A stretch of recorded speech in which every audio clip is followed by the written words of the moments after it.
And now, tonight's presentation of radio's outstanding theater of thrills, Suspense.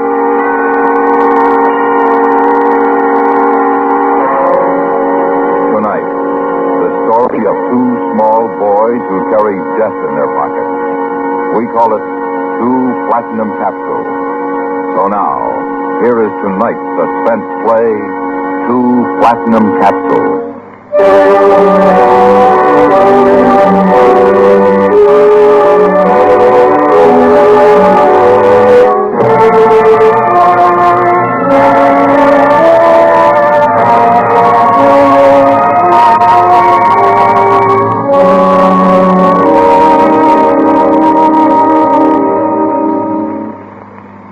The story you are about to hear is based on fact.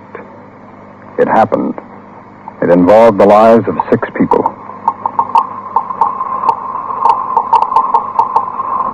That sound is being made by a Geiger counter, a device for detecting radioactivity. It plays an important part in the following events.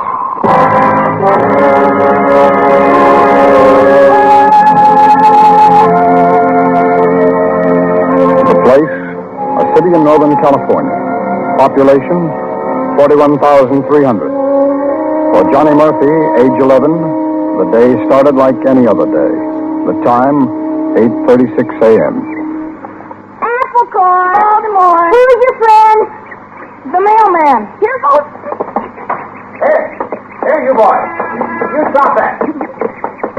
You weren't even close. Oh, I could have hit him if I wanted to. Johnny Murphy. Yeah, Mom. Come here. I'll be right back, please. What do you want? Come up here. I saw you throw that apple core at the mailman. I didn't hit him, Mom. I didn't even try. Don't ever let me catch you doing a thing like that again. Now, come inside. Your father's home. Yes, when did you get back? Just a minute ago. Hi, boy. Did you find some uranium, Pop? No, not this time. We didn't expect you home until tonight, George. Well, I woke up with a lousy cold yesterday. And on top of that, the water can sprung a leak. Didn't even have enough to make coffee before I left camp last night. Oh, there's some on the stove. Hey, Pop, let me listen to the Geiger counter. Not now, Johnny. Your father's tired from driving all night. Please, Pop, just for a second. Sure. Okay. Now.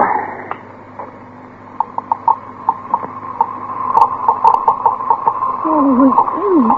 Is that how it sounds when it's near uranium? No, it clicks a lot faster. So they tell me. I'll fix your breakfast, George.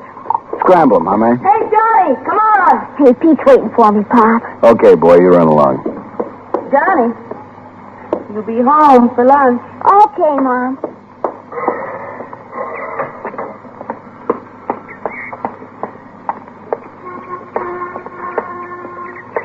Where are we going? I don't know. Where you want to go? I don't know. Hey, how about to my house? Nah, nothing to do over there. Well, what do you want to do? I don't know. Something. Hey, I listened to my Pop's Geiger counter. Yeah? What'd you hear? Uranium? Oh, come on. Where are we going? I don't know. Why don't we go down to that new dump? Where? The new dump the city opened. They're filling in that old gravel pit over near Afton High. What do we do down there? I don't know. Look around. See if we can find something, maybe. Okay. But I gotta be home for lunch. At 8:50, George Murphy, the part-time uranium prospector, sat down to eat his breakfast. 5 miles away, Miss Helen Webster, a registered nurse employed at the Middle Branch Hospital, entered the staff cafeteria. A few moments later, the administrator, Dr. Carl Hutter, stopped at her table. Well, how did you like working up in 222 yesterday, Miss Webster? Fine, Doctor. Burton didn't give you any trouble, did she? Why, no. Get along with her all right? Yes, I think I so. think she probably hates your guts. Well, but why? Then she's leaving next week. We've asked her to retire. She knows you're taking her place. Oh, I see. Did she explain everything to you carefully? Very carefully, Now, Doctor. we want you to take charge as soon as she's gone. Is that all right with you? Yes, sir. It's very interesting work. It could be dangerous. But if you're careful, there's no risk involved. Did Burton have you working with the real thing or the dummies? Well, the dummies at first, and then she opened the safe. Those capsules certainly don't look dangerous. They're killers, Miss Webster. Don't ever forget it.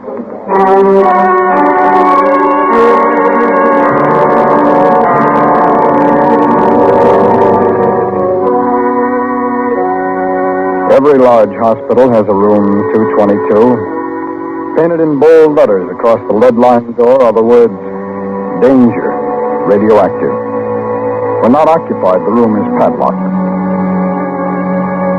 At 9:14, Miss Elsie Burton, registered nurse, inserted a key in the padlock and entered the room. She opened the heavy safe and, using a pair of forceps, lifted a small metal box from it. She quickly placed the box on a table. Then, stepping behind a lead shield designed to protect her body from the contents of the box, she opened it. Inside the box were several platinum capsules, and each capsule was filled with radium. It was 9:27 when she picked up the phone to report 2 of the platinum capsules missing.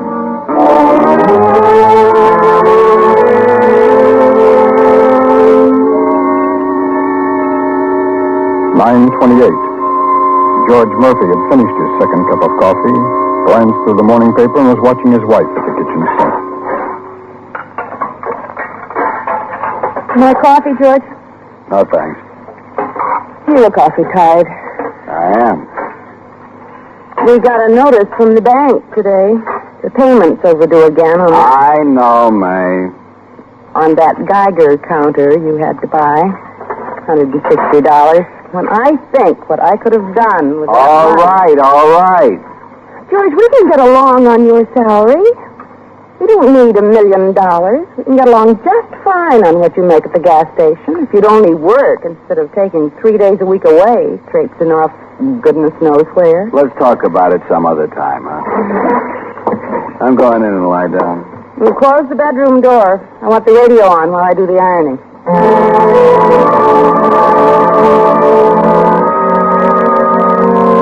9:30. The 2 boys, Johnny Murphy and Peter Cowan, were approaching the city dump. Hey, Peter, wait up. Come on, we're almost there. Look. See it? Huh? Doesn't look like nothing but a big hole in the ground. That's where they took all the gravel from. They're dumping all kinds of stuff in that old pit now. Hey, who's that? Where? Over by the shack. Oh, I don't know. Maybe he's a watchman. You crazy? What do they have a watchman at a dump for? Who'd steal junk? Morning, boys. You gonna answer him? Are you the watchman? That's right. You boys out exploring? Well, kinda. If it's all right. Oh, it's all right, providing you look out for the trucks.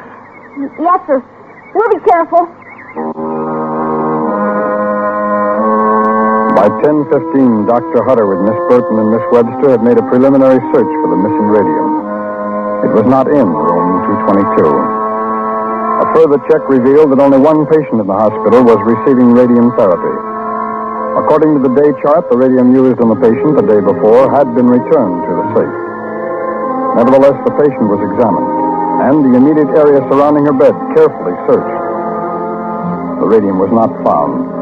At 10:35, Dr. Hutter and the 2 nurses re-entered room 222.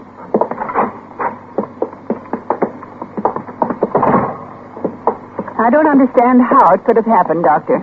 Could someone have taken it during the night? No, even if they had a key to fit the padlock, Miss Burton is the only person in the hospital who has the combination to the safe. You'll have all this responsibility next week, Miss Webster. Burton, what time did you show the capsules to Miss Webster yesterday? Just before lunch, Doctor. Did you count the capsules before returning them to the safe? Well, they weren't away from this table. I didn't think it was necessary to count them. Well, we've done all we can. I'll notify the insurance company.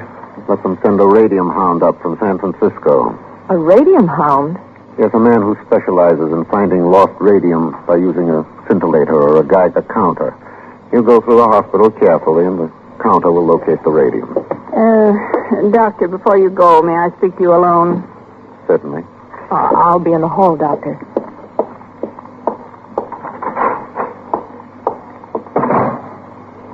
Doctor, you know I've never been one for carrying tales, but I refuse to take the responsibility for losing those capsules. No one is blaming you, Burton. Accidents happen. This was no accident. Go on. Doctor, I just happen to know that Miss Webster is engaged to a young doctor. I don't see that has any bearing on the lost radio. Let me finish. This doctor is setting up his own office, and I'm sure he'd be mighty grateful for a gift of 200 milligrams of radium. Burton, you've been around here too long. You've soured.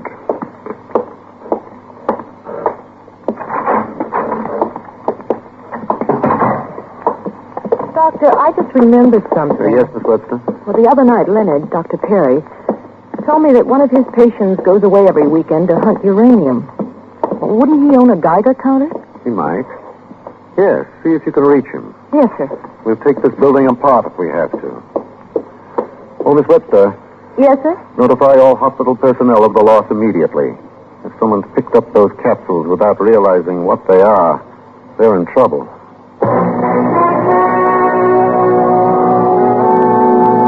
May Murphy had just tuned in the 11 a.m. news broadcast when the phone rang. Recognizing the urgency in Miss Webster's voice, she promised to wake her husband immediately. George, you've got to wake up. George. George, they want you down at the hospital.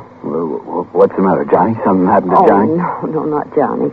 They've lost some radium at Middle Branch Hospital. The nurse that called thought you might be able to find it. Hand me a cigarette, will you? Okay. You got any hot coffee out there? I'll heat it. Here. Thanks. Do you think you could find it, George? I don't know. Maybe, if it's still in the hospital. What does radium look like? You ever see any of it? I wouldn't know radium if I tripped over it.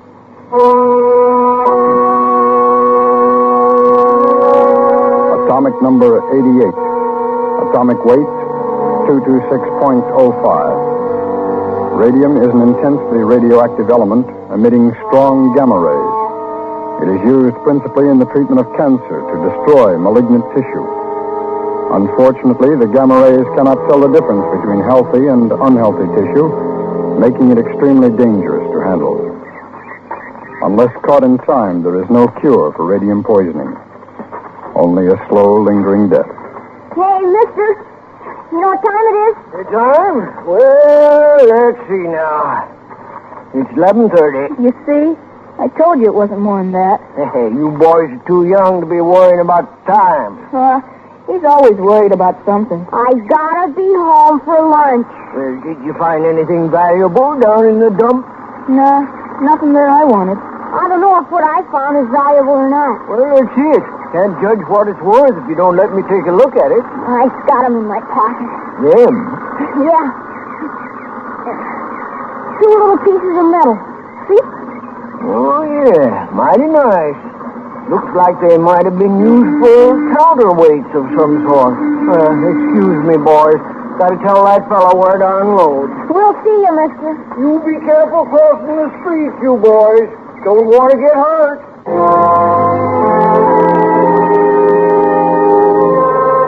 It was 12:30 when George Murphy arrived at the hospital. He was quickly briefed by Dr. Hutter and the search started. Slowly, carefully, they walked through the sterile corridors, listening for any change in the normal count of the Geiger counter. I understand you do quite a bit of uranium prospecting, Mr. Murphy. Yeah, I guess I do. I usually take off from work at the gas station on Thursdays and come back Sundays. You ever find any? Not yet. I'm still hoping. So am I. Let me find this radium, I mean. Is that valuable? That deadly. There's always the chance someone has picked it up without realizing what it is. Something? The background count was a little high, but it's gone down. Oh. Say, just what do those capsules look like, Doctor? Oh, they're about 2 inches long, metal, approximately as big around as a thick lead pencil.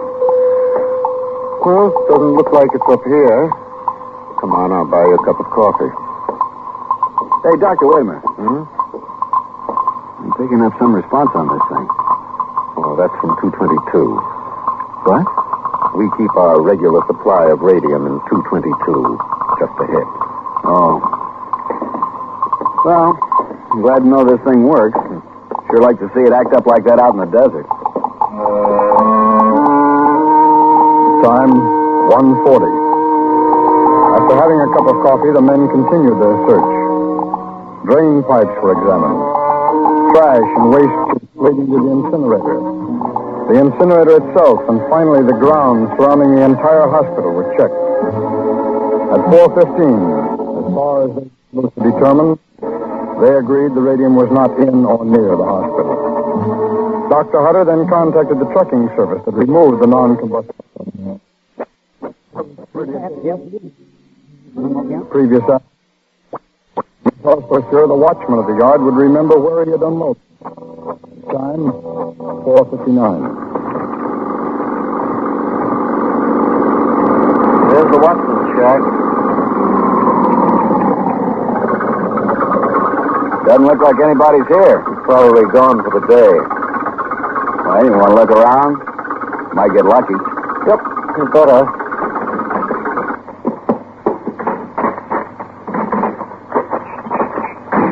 Funny. What's that? Oh, when I'm shaving in the morning, I can usually see myself later in the day at the gas station working, you know what I mean? I think so. I sure didn't see myself down here looking for a needle in a haystack.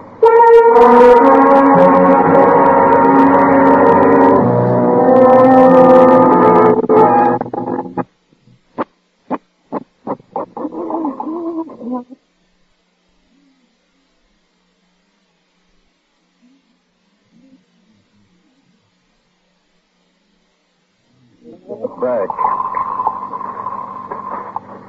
I hate saying this, but I'm beginning to think Burton might be right.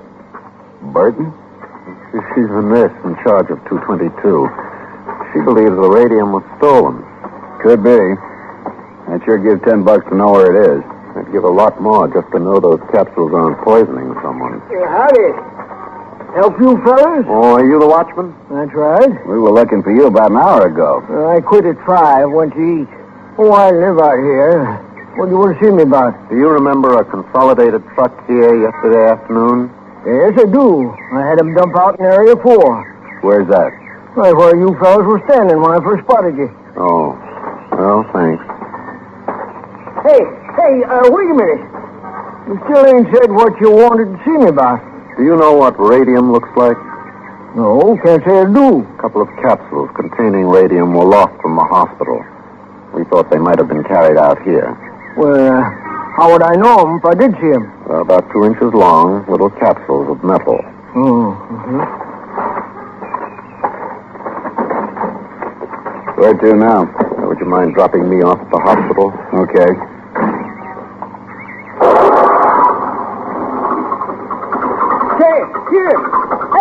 Say, hold on a minute. Yes? 2 boys down here this morning. Could be something like that. 2 boys? Yes, sir. I remember what they found. Looked like little counterweights. Well, do you know the boys, either one of them? No, never saw them before in my life. Did they mention their names? Can you describe them? No names, but I reckon I could give you an idea of what they look like. Get in. What for? They're taking you down to the police station. We've got to find those boys fast.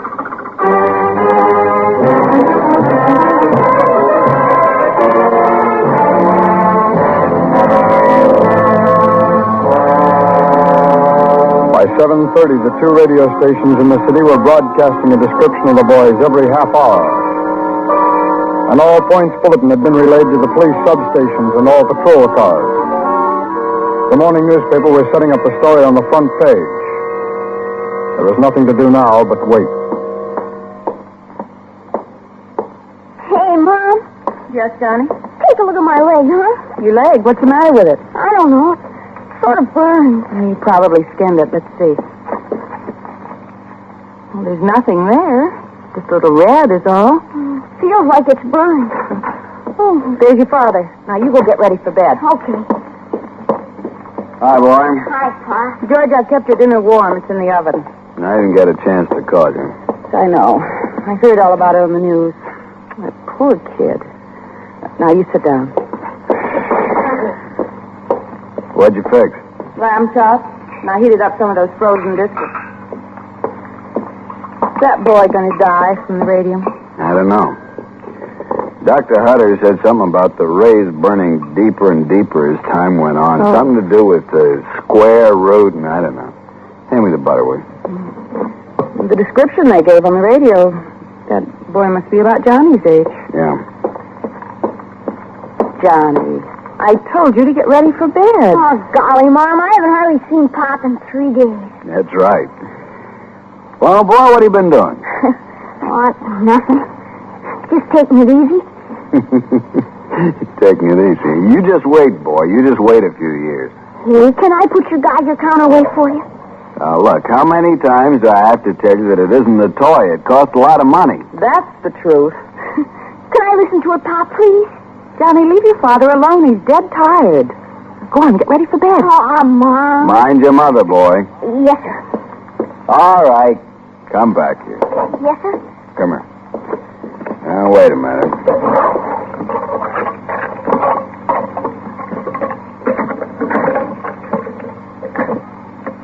What's wrong with it? Oh, the switch is stuck.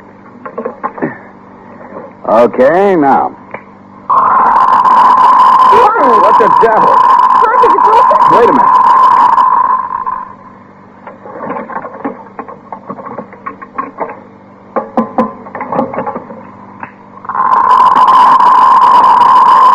Where'd you go today, boy? Huh?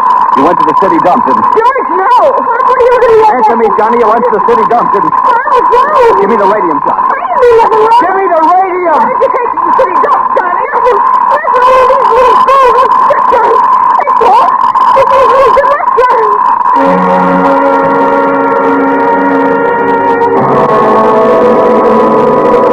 The search was over. Fortunately, because of Johnny's normal activity, the radium capsules had bounced around in his pocket. The burns covered a wide area, but the rays had not penetrated as deeply as they could have done. The Murphys were told to consider themselves lucky. If the boy had carried the capsules another few hours, it would have been impossible to save him. On being informed of the boy's condition, Miss Burton, the nurse in charge of room 222, admitted to throwing the 2 capsules in with the non-combustible rubbish, hoping a replacement would receive the blame. She was immediately discharged and barred from any further practice in the nursing profession.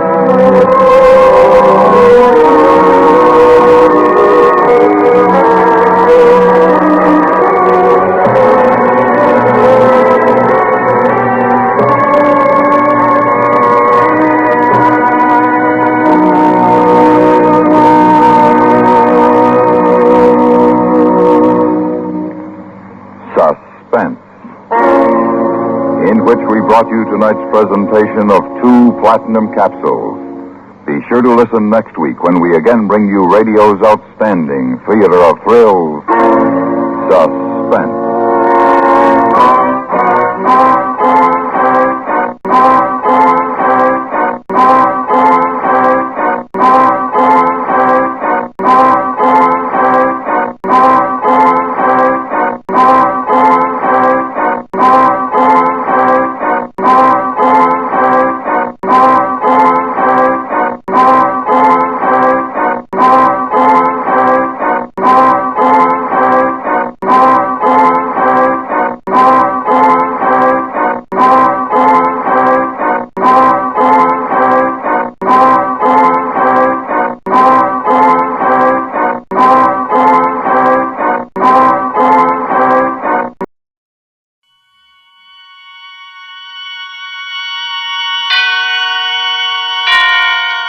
And now, tonight's presentation of radio's outstanding theater of thrills, Suspense.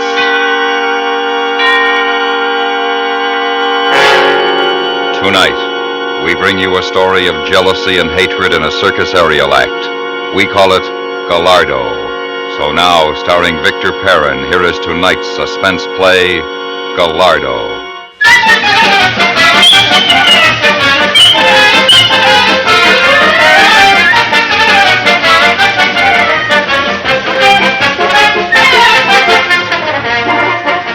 am not sure just when it was that I first knew I must kill Nicky. But when I knew, I accepted it and waited. This night, as always before our turn, we had been out in our coveralls and slop shoes for our last-minute check of the rig, testing the guy lines, tightening the screws. We did our work, but now it was not the same between us. We did not meet with our eyes. When we passed each other in the dressing room, we did not speak. Parted down the entrance tunnel to the ring, I saw Nicky slow a moment to wait for Feather. Then he put his arm on her shoulder and leaned over to whisper to her. I saw her smile for him.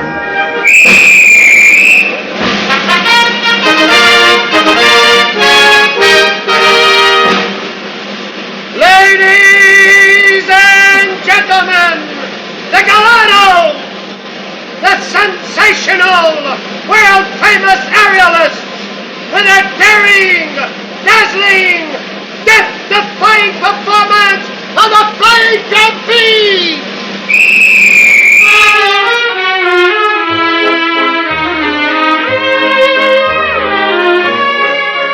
And the waiting was over. This night I would kill Nicky. I went up the ladder and took my place in the catch trap. Then I watched while Feather climbed to the pedestal board.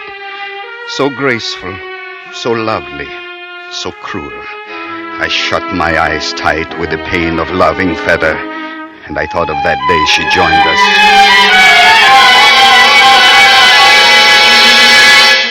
Just call me Feather. I am Nicky. This is Rudy Gallardo. Brothers? We are the same as brothers. You don't look alike. I am ugly. Nicky is beautiful. Eh? Oh, I didn't mean that. There now, I do not mean to embarrass you.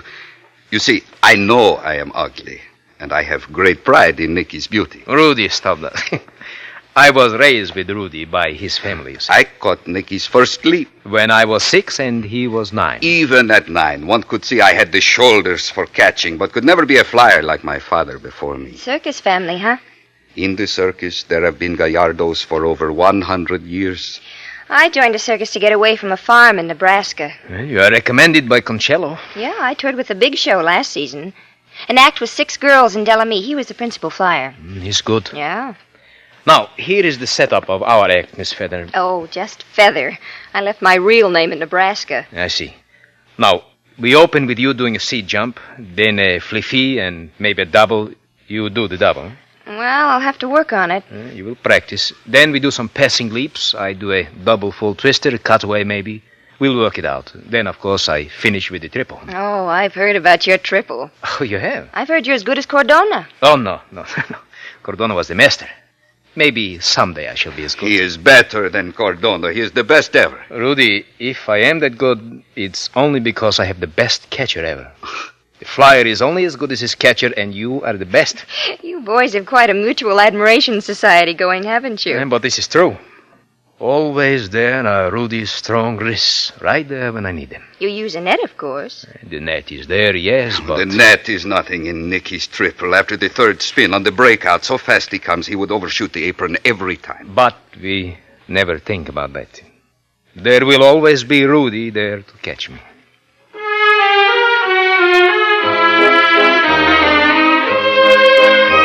Nicky had climbed to the pedestal board and was dipping into the rosin.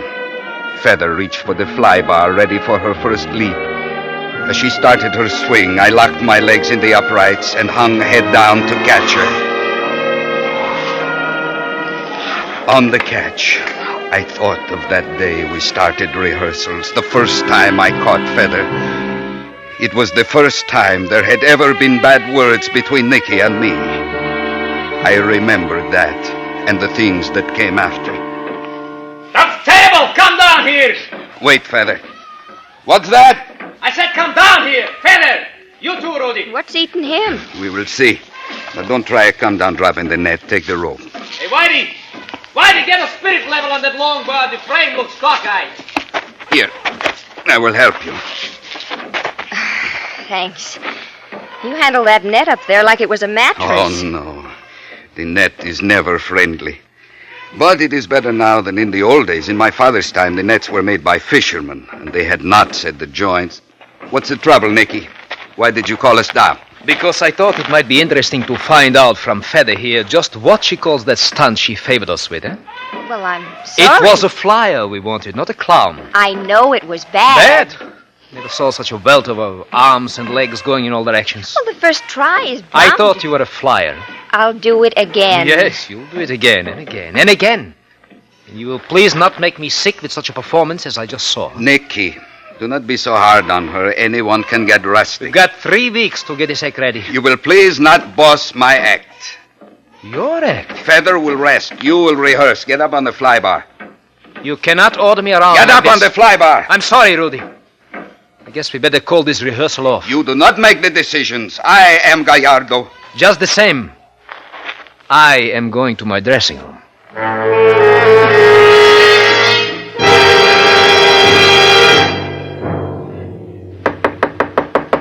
Come in. Nicky, what have I done? Rudy, what's the matter with you? I do not know. Truly, I do not know. I never saw you so touchy. To think I would talk to you like that, just the same as my own brother you are. I'm sorry, Nick. That's all right. But, Rudy, watch it, huh? It's no good for a catcher to get jumpy. It is just the last few days since that woman has been here. Feather? Yes. Did you ever see anything so beautiful? And yet there is something. I do not know. I cannot explain it. You cannot reach her. Like her eyes. Have you noticed her eyes? Well, of they course. They are big and yellow, like the eyes of a cat. And you look into them for a deepness that should be there and see only that they are big and yellow. Oh, come now, Rudy. And you wonder if maybe the deepness is not for you to see. So you look again and again, and it becomes a frantic searching for something that should be there. I'm afraid I don't understand. Yes, I do not understand either, but she bothers me. Rudy, she's only been here a few days. Yes, that is it, Nicky. It is because she is new. My friend, Feather is as old as Eve.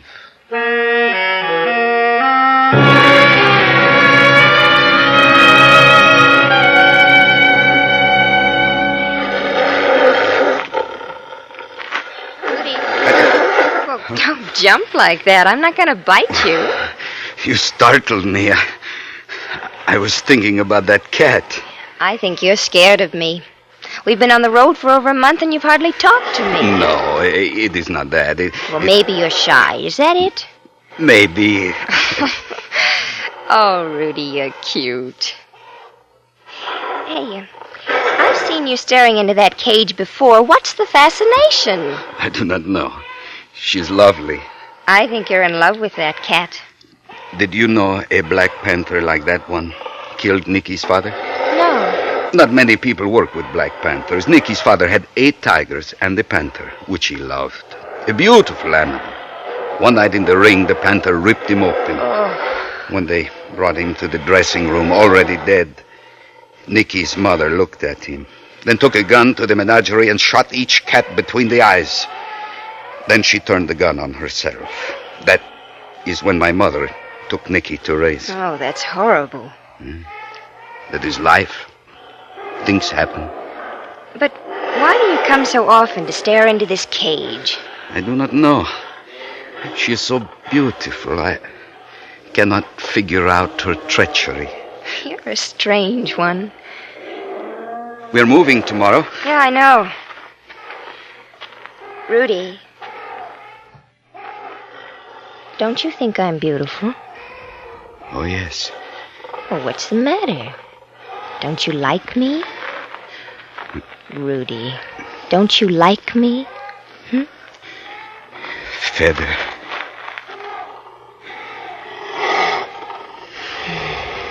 Well, that's better. I don't like to be ignored. It bothers me. Feather. Beautiful Feather. Oh, Rudy, you're cute. You're real cute.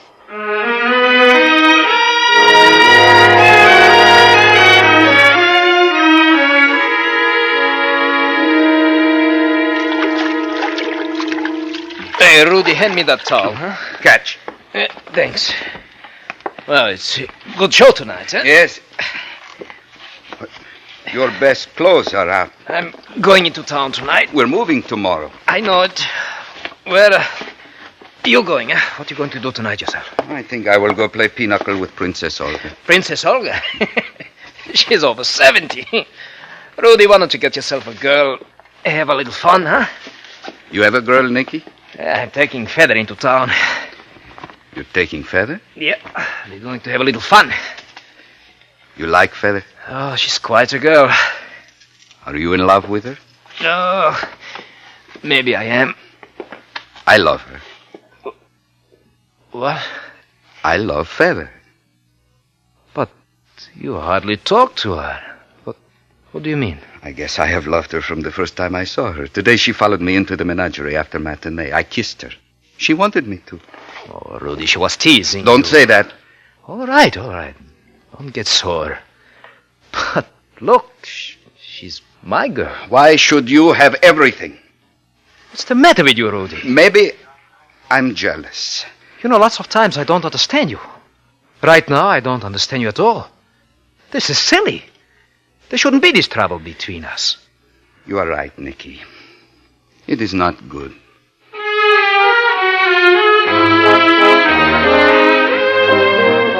But the trouble was there, and it grew until now, this night, when I knew that I must kill Nicky. I knew how it must be done, in the triple. Then there would be no mistake.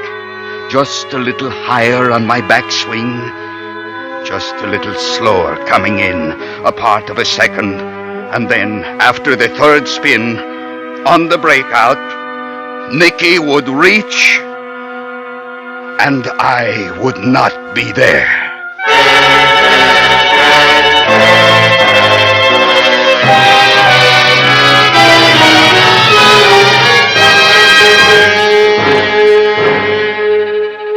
You are listening to Gallardo, tonight's presentation in radio's outstanding theater of thrills, Suspense.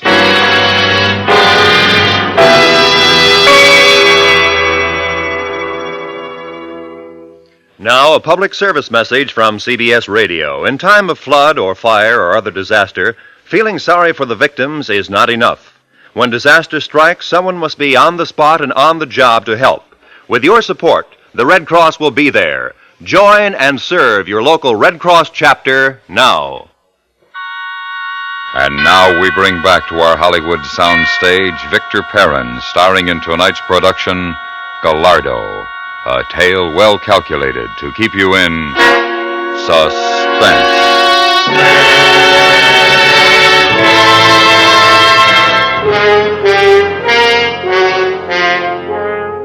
We were midway through the act, preparing for the passing leap.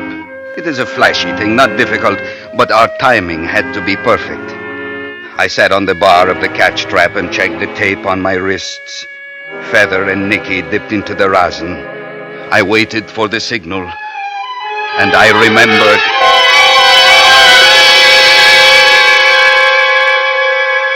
I remembered we'd been out about 3 months when we hit the storm. Rain day and night. We played to empty houses and lived in mud. Then came the wind that ripped the canvas and splintered the king pole. We had to cancel. We could not move on because a washout had closed the roads to all but emergency traffic, and our wagons could not get through.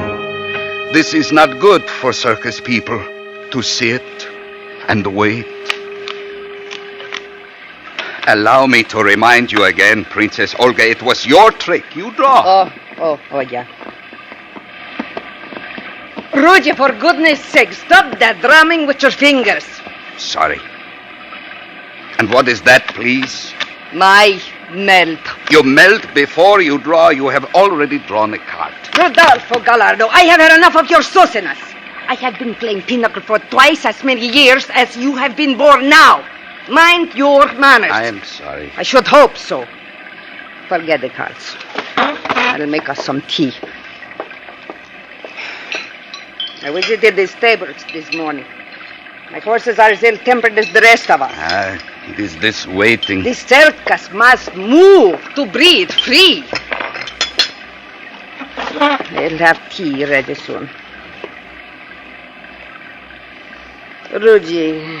Yes? I have known you since you were born, and your parents before you. Nicky, too. I was on the show. I remember so well.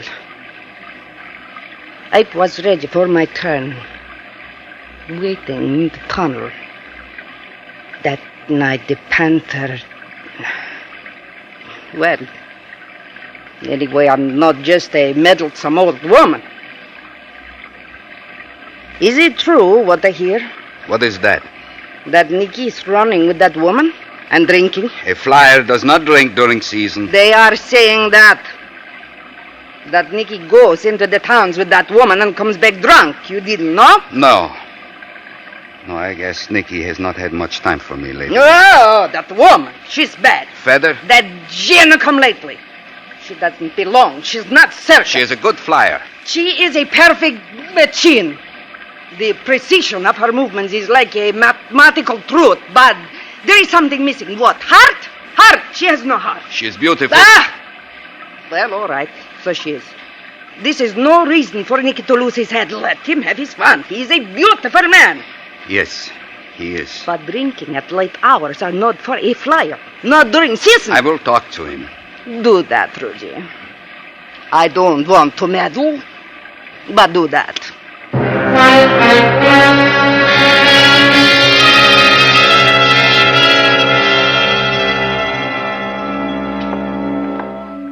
I've been looking for you, Nicky. What are you doing? I had some money locked in my trunk. I wanted to get it. I'm going into town. Into town? Whitey has permission to take a truck through to get supplies. I'm going with him. This waiting is driving me crazy. Are you taking Feather? No. What difference would it make if I was? No difference, I guess. Rudy, why don't you try minding your own business? What do you mean? You're always clucking around like an old mother hen. No, I am not. I have hardly talked to you lately. The way you look at me, I don't like it. What are you saying, Nicky? I haven't seen enough of you to even know if what they are saying is true. They are saying?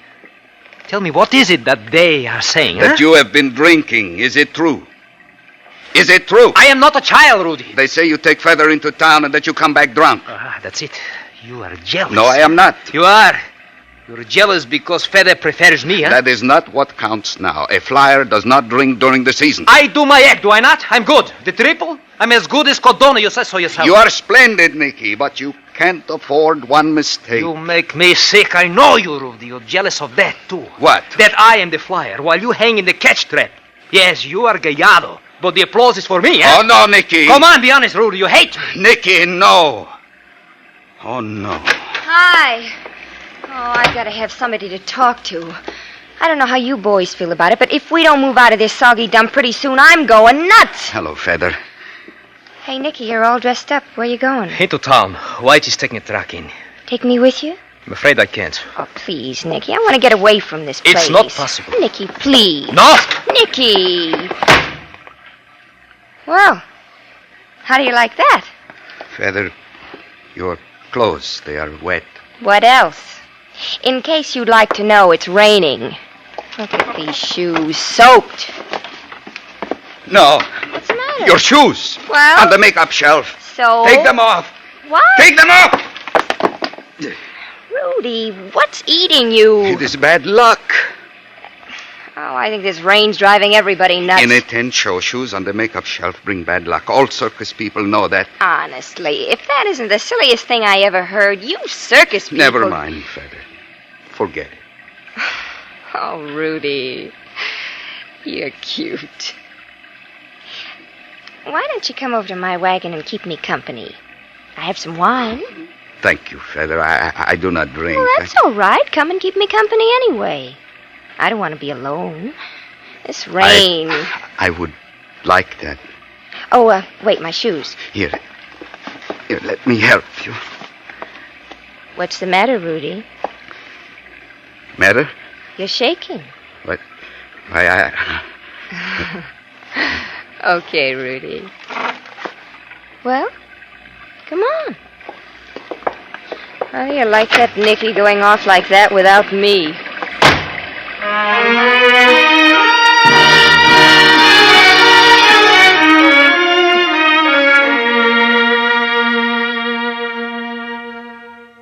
There now. That little wine didn't hurt you, did it? Now we'll have one together. Here, let me fill your glass. No, I don't think so, Feather. No more. Don't be silly. I feel much better since I got those wet clothes off and into something comfortable. Come on, Rudy, we'll drink a toast. To us. To us? To you and to me?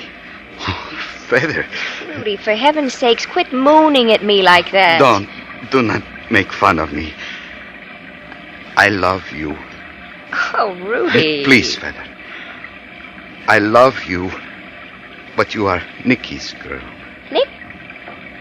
Say, who does he think he is going off like that without me? I would never leave you.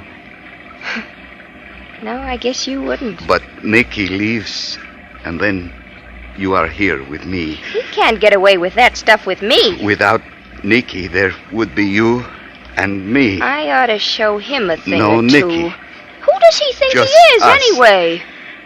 More Who does wine. he think he is? Feather? Feather? Huh? What?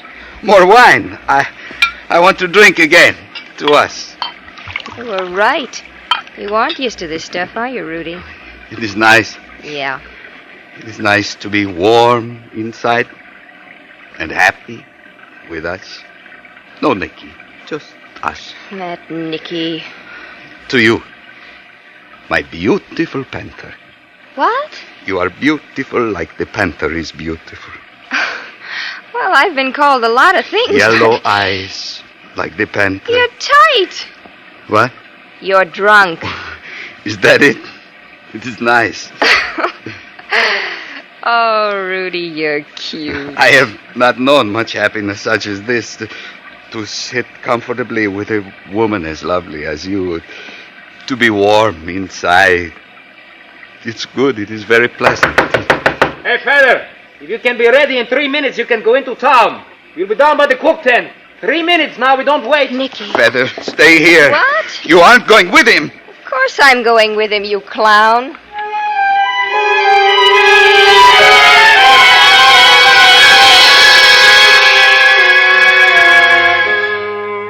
The storm passed, the roads cleared, and we moved on to the next town, and the next, and the next. And always with me was the memory of the warmth and pleasantness of that moment with the woman, the cruel and beautiful woman, and the knowing that as long as there was Nicky, this could not be for me. Until finally this night, when I knew Nicky must die.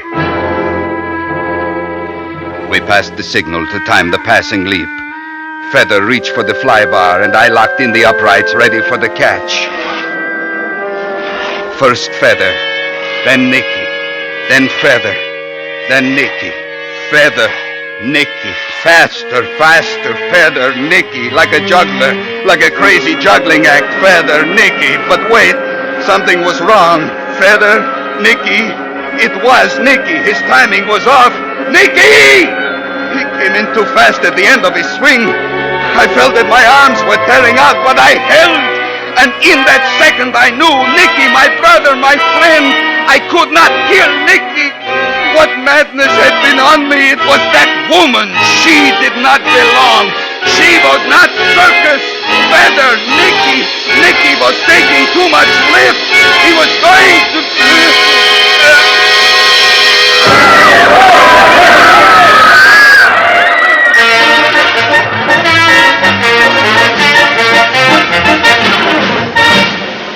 Ladies and gentlemen, hands up!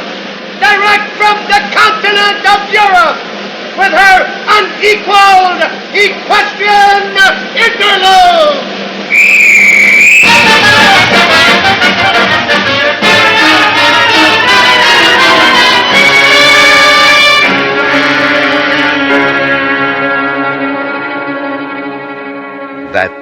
is how it happened. We were off rhythm. Nicky took too much lift. He came in high and crashed me. In the circus, for over 100 years, there have been Gallardos. I am the first Gallardo to tend the cats, the lions, the tigers, the panther. I find it pleasant enough. But of course, I often think how fine it would be to climb the ladder, to take my place in the catch trap, wait for the signal, lock in the uprights, and get ready for the catch, perhaps even in the big show with Nicky and Feather. Now there is nothing but to watch them. And this brace, I must wear this brace for always. Since that night Nicky crashed me and I fell, I no longer have the shoulders for catching. Well, that is life. Things happen.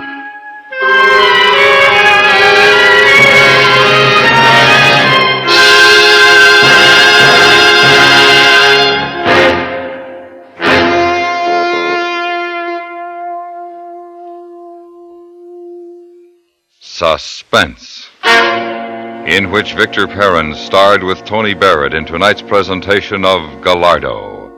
Next week, we bring you the story of a day in the life of a woman who awaits an execution. We call it The Murderess. That's next week on Suspense.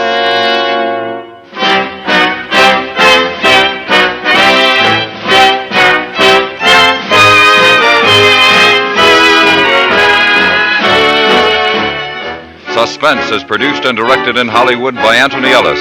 Tonight's suspense story was written by Ann Dowd. The music was composed by Lucien Morawek and conducted by Wilbur Hatch. Featured in the cast were Eleanor Tannen, Bill Justine, and Virginia Gregg. Tomorrow night, over most of these same stations, the FBI in Peace and War takes you along when they crack open another crime case. And though you're just an innocent bystander, you'll be in on every single thrill in this fast-moving demonstration of the law in action. Don't miss the excitement as the FBI in Peace and War goes out to get its man at this time tomorrow night. Stay tuned for 5 minutes of CBS News, to be followed on most of these same stations by The Jack Carson Show.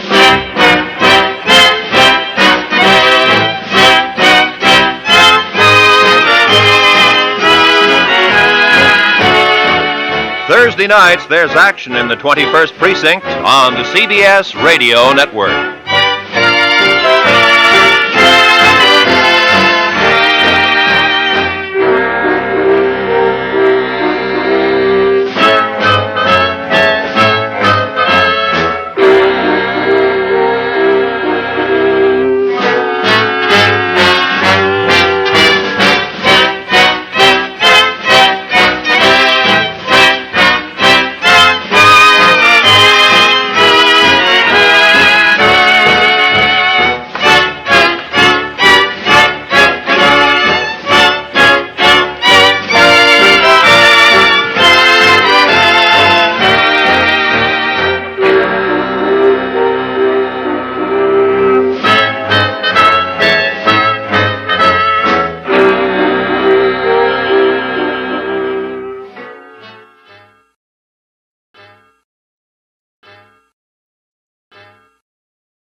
Suspense. And its producer, the master of mystery and adventure, William N. Robeson. Good afternoon. We are honored to bring you on this first program in our new Sunday time one of today's most talented actresses, Miss Sarah Churchill, starring in one of yesterday's most chilling tales, The Signalman, by Charles Dickens.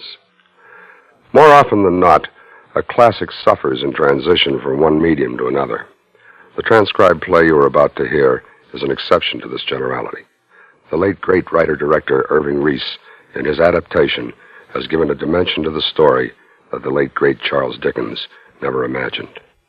We suggest that you might find it interesting to read the Dickens story after listening to this, the Reese dramatization of The Signalman, starring Miss Sarah Churchill, a tale well calculated to keep you in Suspense.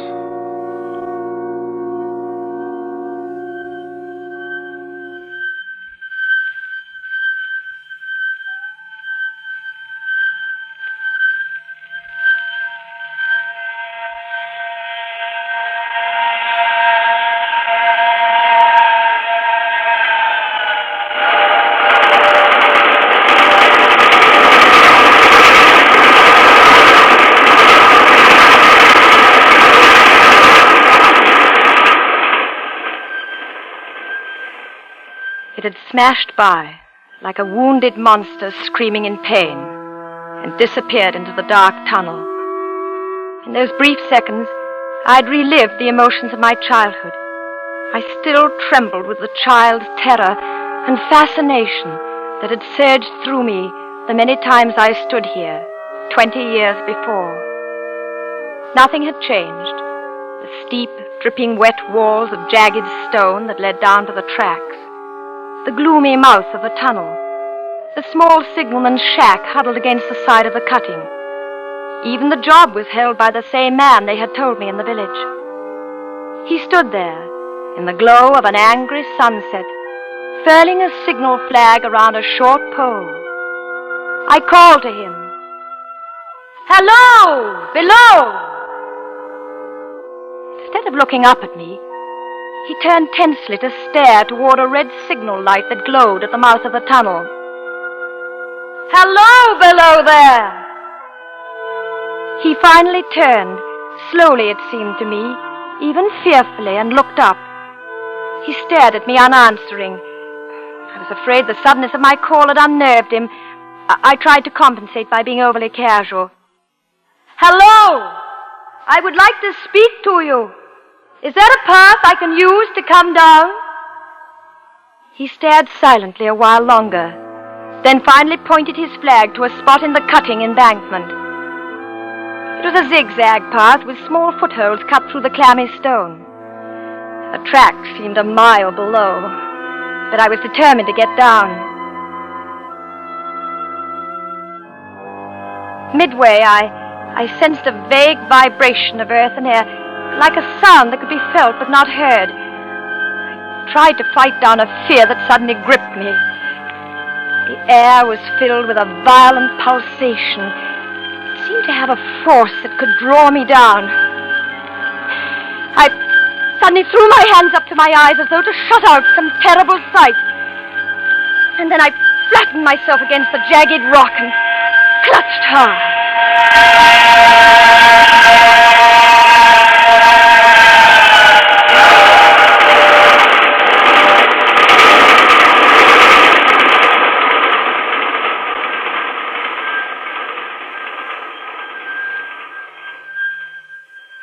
Then I was angry with myself, ashamed of this uncontrolled childish reaction. I could see the signalman still staring at me. I climbed down the rest of the way quickly and carelessly, and I walked towards him with a casual smile. He watched me expectantly. "Hello. I'm Amy Sayre. I used to live in the village. I was anxious to speak to you. I'm sorry if I startled you when I called down." Why did you use those words? Those words? I hardly remember. I think I shouted, "Hello, below there," or something to that effect. Not to that effect, miss. Those were the very words. I know them well. Admit those were the words. All right. I admit. Why did you use them? Well, you were below. I wanted to attract your attention, so I called. Hello, below there. Seems logical, doesn't it? Aye, miss. If you had no other reason. Well, what other reason could I possibly have? I thought you would tell me. Oh, I'm sorry. Maybe I shouldn't have come down. I think I've frightened you. Now, why would you think that, miss? Well, you stared at me as though you had a dread of me. Aye, miss. I was doubtful whether I'd seen you before. Well, if you have, it was when I was 8 years old, standing on that bridge over the tunnel up there. I used to love watching the trains. Well, then my family moved to the city. This is my first visit back in 20 years. You don't believe me. I'm not certain. Where could you have seen me? Don't you know? Since I've been away for 20 years, Up there! By the red signal light at the mouth of the tunnel. That's why you turned and stared there when I first called. Aye, miss. Well, what would I be doing up at the signal light? I don't know. I wish I... No, it's a mistake, miss. I haven't been well. What is it you wish to speak to me about? Well, I'm a writer. I wanted to interview you. Me? Why, miss? Well, my magazine does a weekly biographical piece on interesting people and unusual occupations. It's called Close Up. Aye, miss. I've read them. You have? You seem surprised. Well, pleased, perhaps. Well, that one's so unsophisticated as I really didn't mean that. Well, there's a bit of a fire in my shack. It'd be more comfortable for you there. Won't you come in? Yes, thank you. My, this is a lonely post. Visitors must be rare. Aye, miss. The branch superintendent makes an annual inspection. And that's all. Except for... Yes?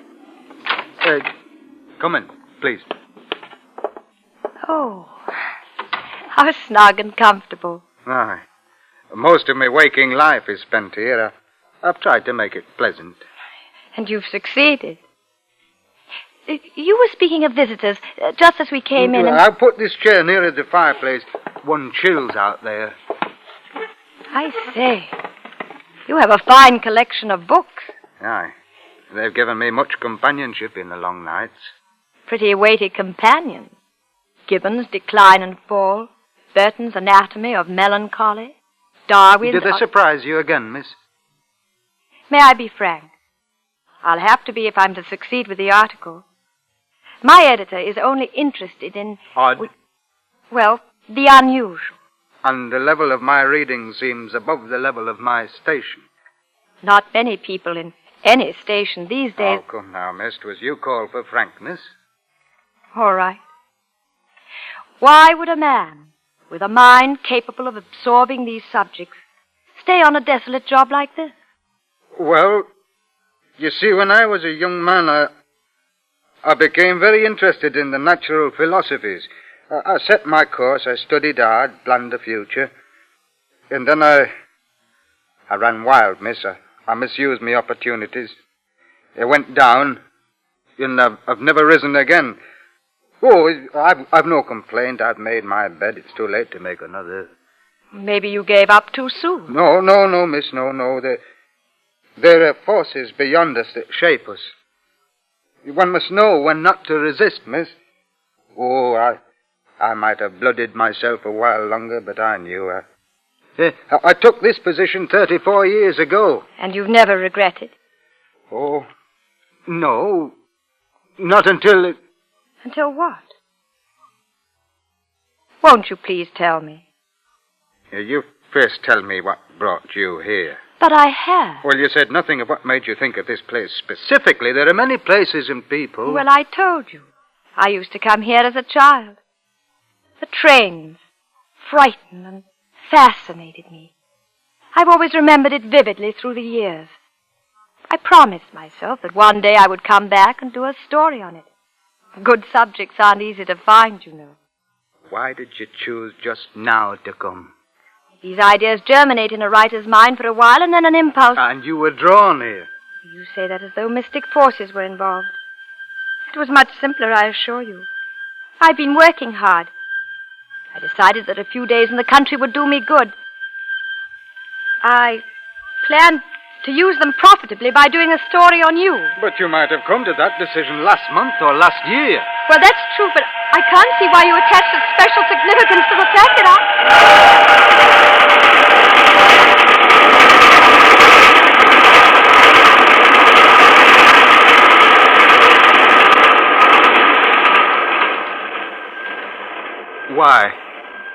Why did they frighten you so? Wouldn't you think I might outgrow that silly childish fear? If I was drawn here, as you say, I guess it was to see whether I had. The modern psychiatrist would say it was a desire to relive a childhood experience. Aye, miss. There are many answers. Philosophers have even speculated on the possibility that the future can intrude on the memory as well as the past. But surely you don't believe that. I believe only in the evidence of my 5 senses. May I ask, why did you go to the door? To check the tunnel light. But does it need to be checked so often? You did before we came in. Why are you staring at me so? Was I staring at you?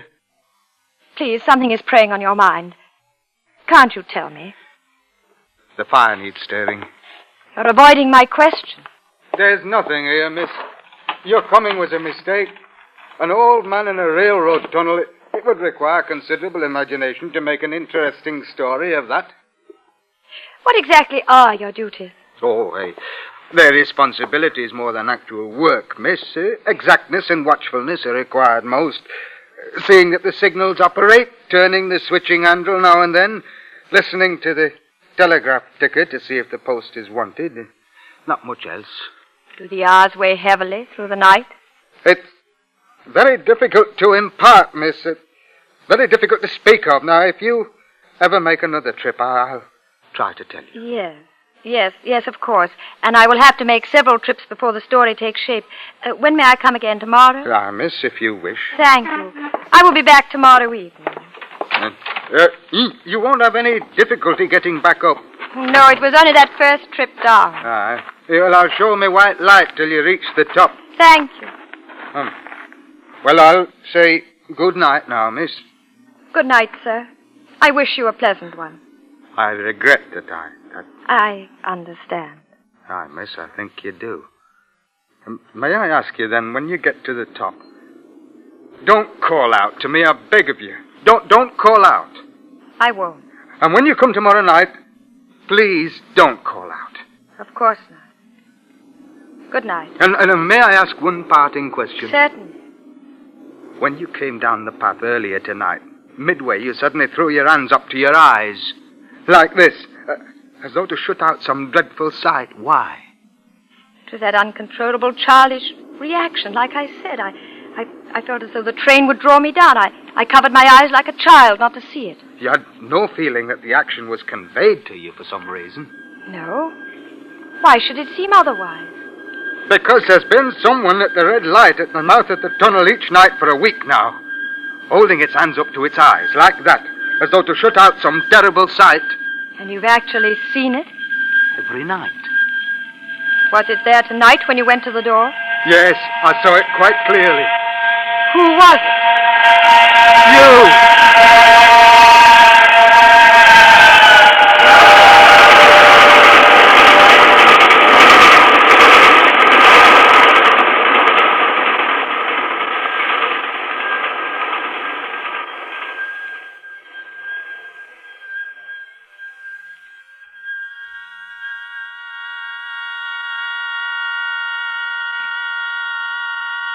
In a moment, we will return to tonight's story of Suspense. The Signalman, starring Miss Sarah Churchill. The quiz is as exciting as quiz can be. But what is even more exciting on Strike It Rich is the human interest. For Strike It Rich is the quiz show that gives folks an opportunity to win cash prizes for a worthy cause. And what could be more exciting than that? Get in on the human interest every Monday through Friday when CBS Radio says Strike It Rich on most of these same stations. And now, we continue with The Signalman by Charles Dickens, with Miss Sarah Churchill and Ben Wright. A tale well calculated to keep you in suspense.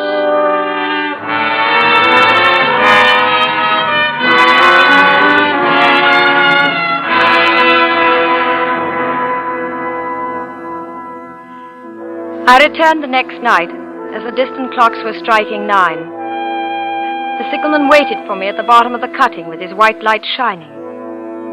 We walked silently to his shack, entered it and sat down by the fire. I didn't wish to press him, so I said nothing. He stared at the burning embers for a moment and then turned to me. I'm going to tell you, miss, as best I can, what troubles me. I'm glad. I mistook you for someone else last night. That troubles me. The mistake? The someone else. Who is it, then? I don't know. What does it do? But this time it stands with its left arm across its face. The right arm is waved violently this way. As though to say, for God's sake, clear the way! Clear the way! You've heard those words? Oh, I'm not certain, not about those specific words, but I have heard it called before. When? Well, one moonlight night about a year ago, I was sitting here when I heard a voice cry, "Hello! Below there!" That's why you were startled when I used the word. Aye, miss. Well, I ran to the door and I looked out and I saw this someone else standing up there by the red light near the tunnel, waving its arm as I just showed you. The voice was hoarse with shouting and it cried, "Hello! Below there! Look out! Look out!" I caught up my lamp and I ran toward the figure calling, "What's wrong? What has happened? Where?" And when I got to the light, it was gone. Did you see where? Well, the tunnel was the only place it could go without passing me. Oh, I ran into the tunnel for 100 yards or so and I searched around with my light. Then I ran back here and I telegraphed both ways. An alarm has been given. Is anything wrong? And the answer came back both ways. All's well. Of course. Now I'm going to take advantage of last night's permission to be frank.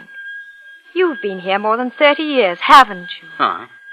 It isn't the most cheerful place in the world, with that moaning wind through the tunnel and the wild harp it makes of the telegraph wires.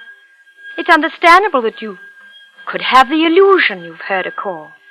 And anyone staring at the dark long enough as you did from the door could imagine seeing something. You've let it prey on your mind so long, it seems real. I was not...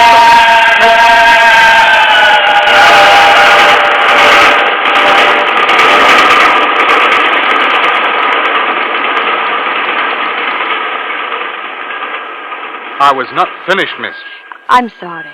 Within 6 hours after it first appeared, the main line flyer crashed and derailed at the far end of the tunnel.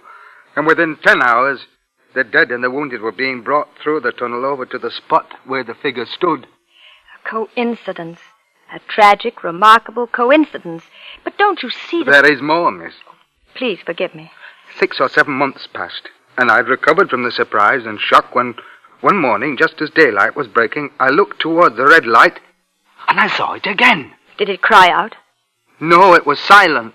It didn't wave its arm? No, miss, no. It leaned against the post with both hands covering the eyes like this, as though to blot out some terrible sight. That's why you asked me why I had put my hands to my eyes as I came down the path. Aye, miss, you called out the words it used the first time, and you covered your eyes as it did the second time. Go on, please. Well, that very day, as a train came out of the tunnel, I noticed a confusion of hands and heads at one of the coach platforms, and something waved. I saw it in time to flag down the engineer. He applied his brakes, but the train drifted past here, about 100 yards.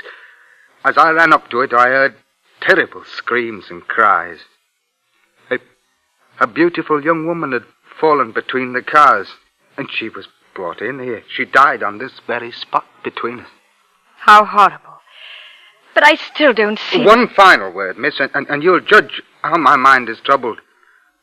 It came back a week ago. And ever since, it's been there. At the light? Aye.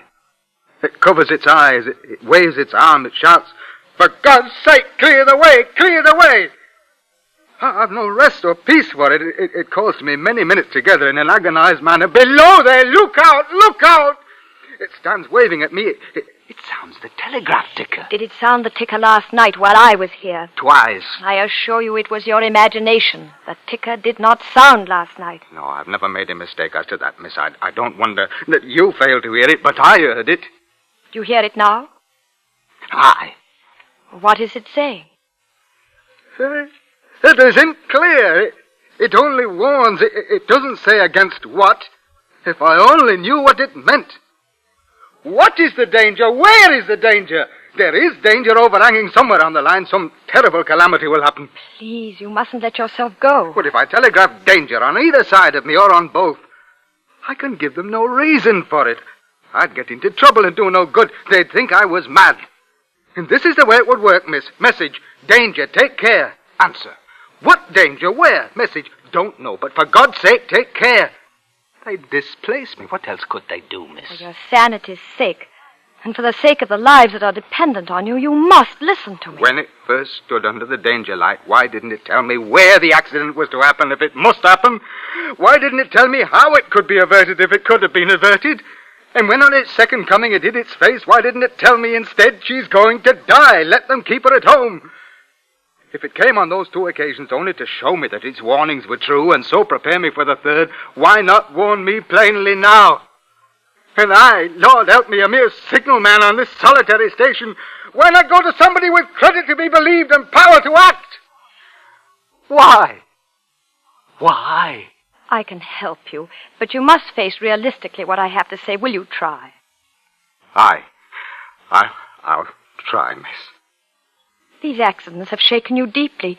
You feel guilt about them, even though there was nothing you could do.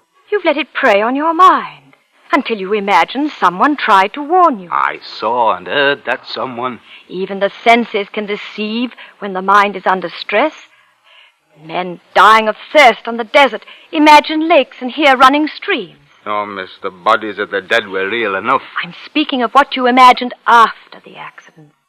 If you let me, I'll prove to you, step by step, that the spectre existed only in your fantasies. Well, how can you prove that in the face of what I've just told you? By appealing to the intelligent, reasoning portion of your mind.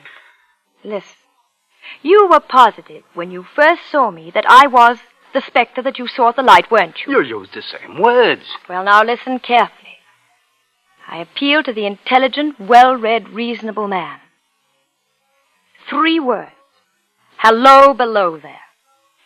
I was more than 100 feet away at the top of the embankment, and you were here below with darkness falling. And 3 words made you positive you had seen me before. Can't you see you were trying to fit something to what you already believed? But then you put your hands to your eyes. Further proof. You have allowed yourself to believe some disaster is about to befall. When I covered my eyes because of a childish fear, you fitted that to what you already believed. Oh, no, the telegraph ticker You was must hear me out. Would you at any other time, or would anyone at any time, believe that a telegraph ticker could sound in a room this small and be heard by one person and not the other? But I told you. Now, the most important proof. You said that when you went to the door last night, it was there by the red danger light. Aye, it was. Will you come to the door with me now and tell me if it is still there? Well, do you see it? No. No, miss. It's not there. And I'm going to prove to you that it never was there. I studied the light from the top of the hill before I came down tonight. The post is at least 7 feet high. The light is shielded with a hood. Even if a person stood directly under it or in front of it, they would be in complete shadow, in darkness. You couldn't see that person from this door, and you couldn't see that person if you walked within a few yards of her or him or it. I'm going to walk up the incline now to the light and prove it to you. I walked up the inclining tracks toward the red light at the mouth of a tunnel. chill, dank wind had an edge like a cold knife. When I got to the light post, I stood directly under it. No portion of the red glow reached me. I was lost, completely in the dark. I saw the signalman silhouetted in the yellow light of the doorway. Hello? Can you see me? Hello below there? Can you see me? No. Good. Now start walking toward me and tell me when you can see me. He stepped between the rails of the northbound track, on a line with the red signal light, and walked toward me. Suddenly the icy hand of my childhood dread gripped me. There was a vague vibration of the earth and air. Far behind him, coming up the grade fast, I could begin to see the glow of the locomotive's light. Look out! Look out! For God's sake, clear the way! Clear the way! He walked as though in a spell. He didn't hear me. Oh, he wouldn't hear me. I was rooted to the gravel. I threw my left arm up to my eyes and waved my right arm frantically. Below there! Look out! Look out! Clear the way! For God's sake! Clear the way!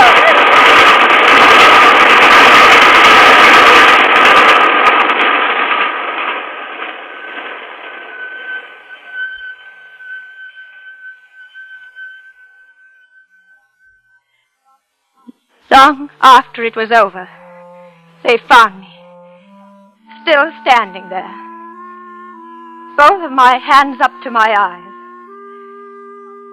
to shut out the terrible sight.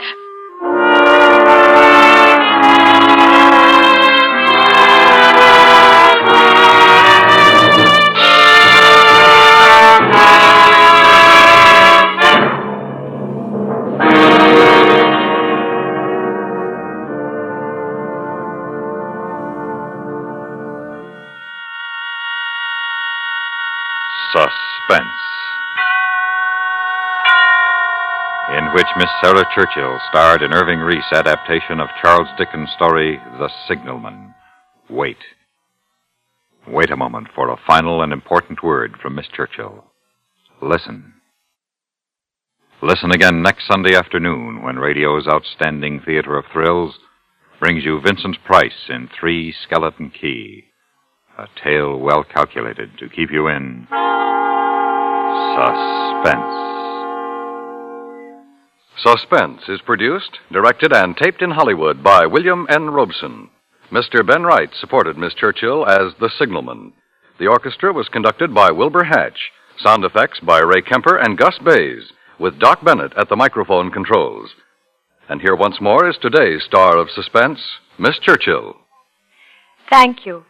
It has been a pleasure to be a guest of Suspense, as it is always a pleasure for me to be a guest in your country. I do hope you will permit me a word to you, my host. One of the greatest privileges we English-speaking peoples enjoy is the franchise. From that distant day when the barons wrested the Magna Carta from King John at Runnymede to the day after tomorrow, we have cherished and fought for and even died for the right to vote. So please exercise your vote on Tuesday. Vote as you think, but vote. Stay tuned for 5 minutes of CBS News, to be followed over most of these same stations by Indictment.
Suspense.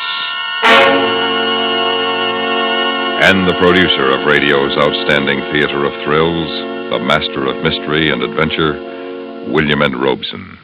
Mardi Gras, from the French, meaning Fat Tuesday, the day before Lent begins. Carnival, from the Latin, meaning goodbye to meat. And Bible, from the Greek, meaning book. Put them together and they spell terror. Terror for John Lund, as he plays The Man Who Stole the Bible, a tale well calculated to keep you in suspense.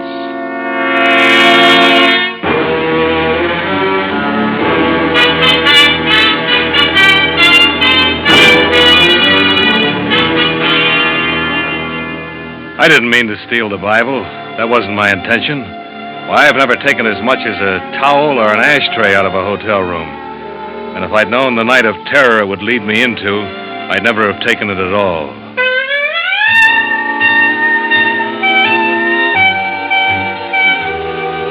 Mardi Gras in New Orleans.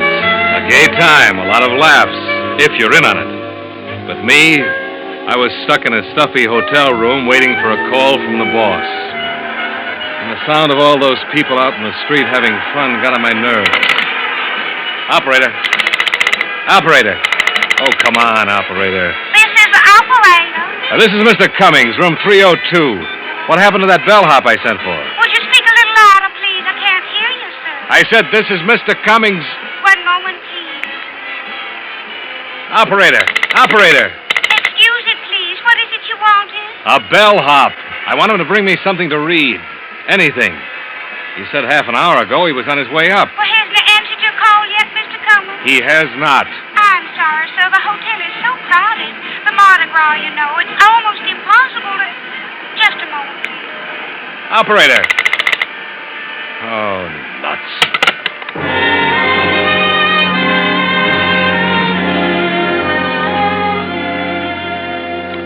I paced back and forth, wishing the boss would call me so I could get out of that room. I didn't dare leave, even to go down and get a paper. He's that kind of a guy. He expects you to be on tap all the time. There was no radio in the room and nothing to read. I went through all the drawers, hoping somebody had left behind a magazine or seed catalog, anything. And then I found it. The Bible. The Gideon Bible. For years I've seen him in hotel rooms, but I never paid any attention to him. But now I opened the book. 1 Samuel, chapter 19. I lay down on the bed and started to read.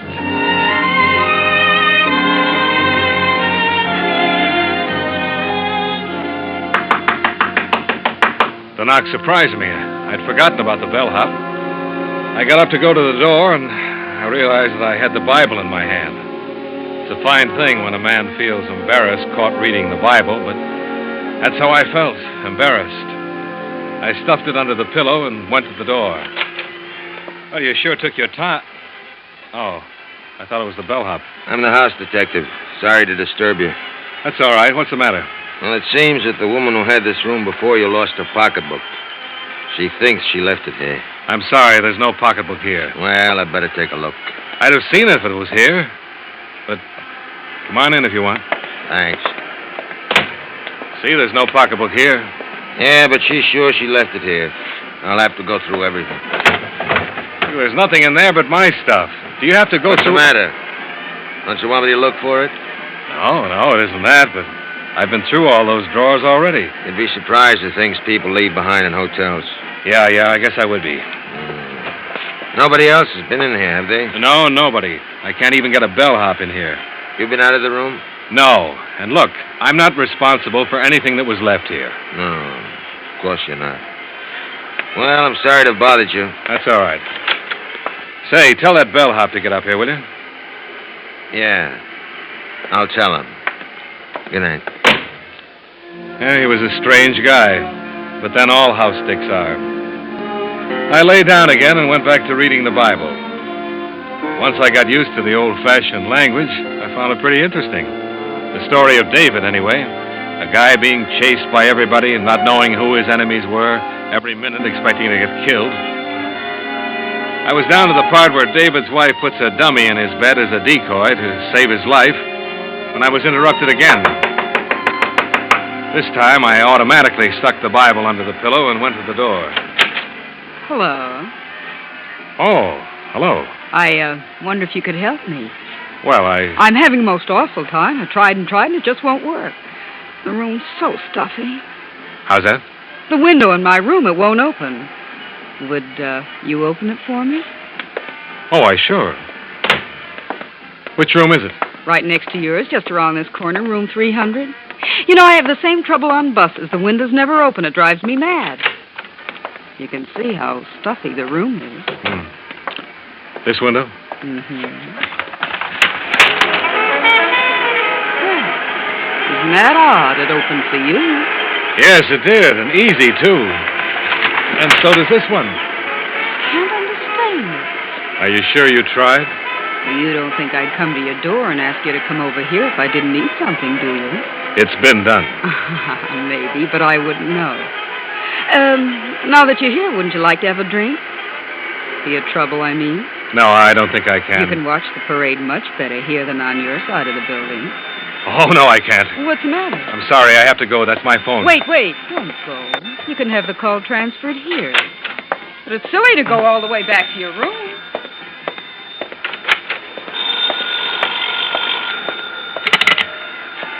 Hello, Cummings here. Oh, yes, sir. I've been waiting for your call. Now, listen, I covered the whole territory down here, and things look pretty healthy. You see, the main difficulty has been... I stared at my briefcase. I'd left it on the dresser. Now it was on the bed, and everything had been pulled out of it. The closet door was ajar, and the drawers in the bureau were open. My Gladstone apparently hadn't been touched, but everything else had. I heard the boss talking trends and business conditions, but my mind was on a girl who wanted a window open, a window that wasn't stuck, while somebody searched my room. Calmly, I finished my conversation and hung up. There was no reason now for me to stay in the room. I gathered up my stuff, and I took the Bible from under the pillow. Funny, I'd gotten interested in it. I wanted to go on reading it, so I stuck it in my top coat and walked out of the room. On my way to the elevator, I got a sudden impulse. I stopped in front of room 300 and knocked.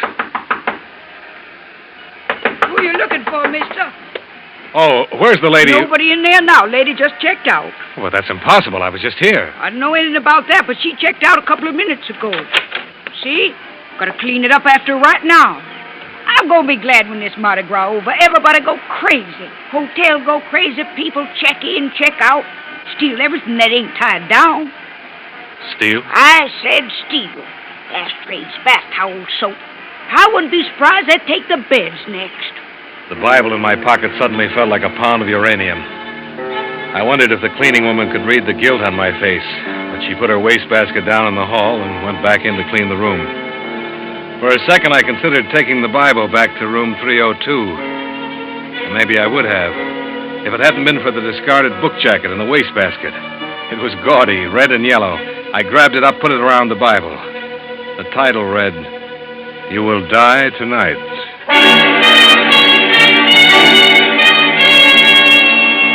Call for Dr. McManus. Dr. McManus, please. Front boy. Show this gentleman 506, please. Yes. Oh, you check it out, Mr. Cummings. Let me see. You in room... 302. 302. Oh, my. What's the matter? I've had so much trouble over that room. I was supposed to hold it for a lady, but you can't keep rooms vacant during Mardi Gras. I gave her the room next to yours, but she kicked like crazy, the manager. Next to me? Yes, room number 300. She just checked out a few minutes ago. I don't know what this is all about, but there's something peculiar going on in room 302. Peculiar? I didn't mind the house detective coming in to look for the purse, but I didn't like having my stuff searched while I was out of the room. Searched? Yeah, I said searched. Now, you say the house detective did this? He said the woman who had the room before me left her purse. Oh, and but that that's impossible. What do you mean? A man had the room ahead of you. Oh, yeah, I'm positive of it. Just a minute, I got the register right here. A man, Mr. Gregory. Now, the house detective isn't on duty today, but when he comes in Not tomorrow... on duty? Well, then what was he doing in my room?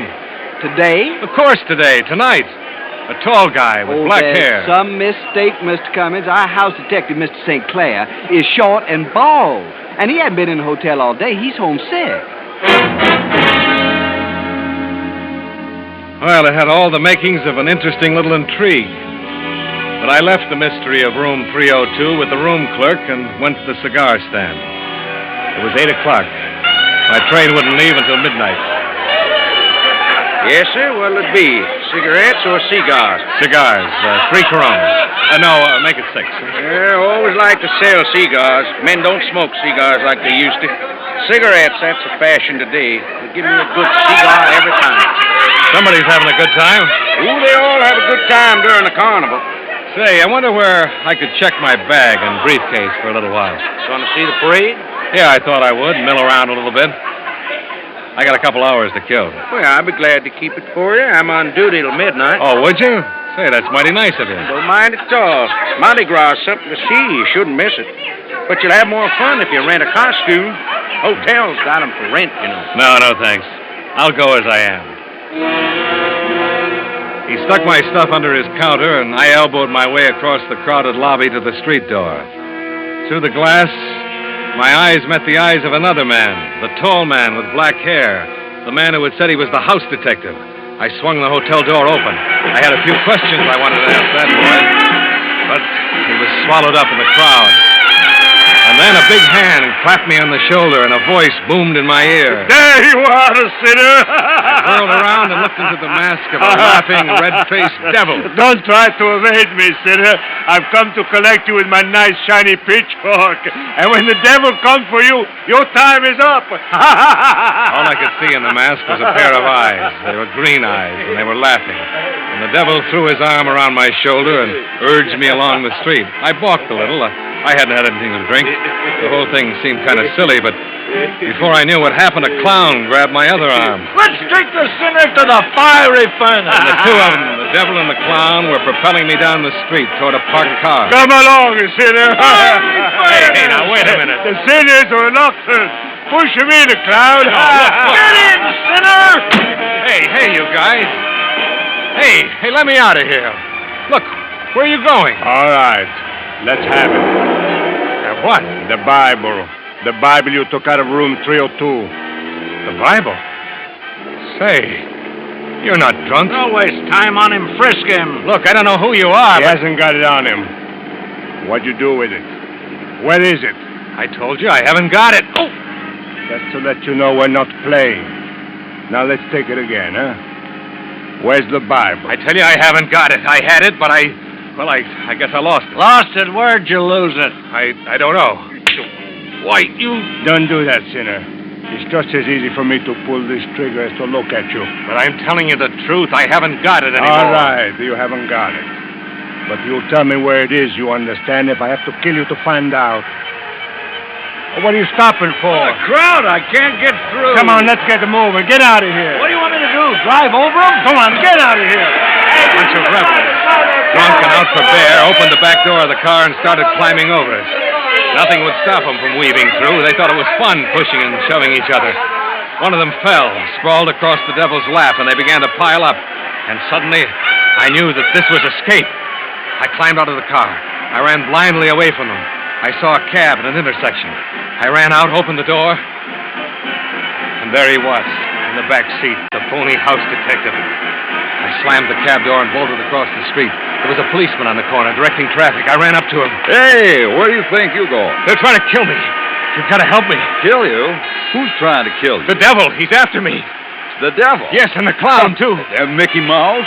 I mean it. I'm serious. You're drunker than you look. I haven't had a drink, I tell you. They're trying to kill me. And why would they be doing that? Because they want the Bible. The Bible? Yes, you see, I stole the Bible and... Here they come now. Who? The devil and the clown across the street. Look, you've got to get me out of it. You've got to stop them. They'll kill me. Sure, now, take it easy, young fella. There you are, sinner. Come on. What are you trying to do? Get us in trouble? Trouble? Sure, he's going to miss the party. It's all a trick. Don't listen to him. This young fella claims you're trying to kill him. Me? Oh, not me. But if he doesn't get to the party pretty soon, his wife is going to kill him. I haven't got a wife. There isn't any party. They're lying, I tell you. Now, be good, boys. Move on. I got to keep this traffic moving. All right, come on. You heard what the policeman said. Come on. officer, please. Come on, Senator. Let go of me. Officer. Beat it now. Go on with it. I demand to be arrested. Go on, I demand it it. now. Go on. Oh, officer, you're a fool. I'm a what? If it weren't for Mardi Gras, I'd run you in. And you won't arrest me, huh? Okay. But remember, I didn't want to do this. Dirty Yankee trick. Striking an officer. All right, young fellow, that does it. You're under arrest.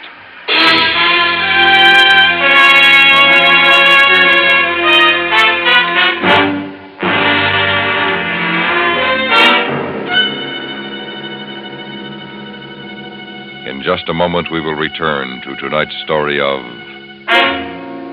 Suspense. Henny Youngman, Orson Bean, and Myron McCormick of Broadway fame, and the internationally popular singer Caterina Valente will all be with you this evening when you hear The Mitch Miller Show. For star-studded variety entertainment at its sparkling best, join us every Sunday night when The Mitch Miller Show is on the air over most of these same stations. And now, we continue with John Lund and The Man Who Stole the Bible, a tale well calculated to keep you in suspense.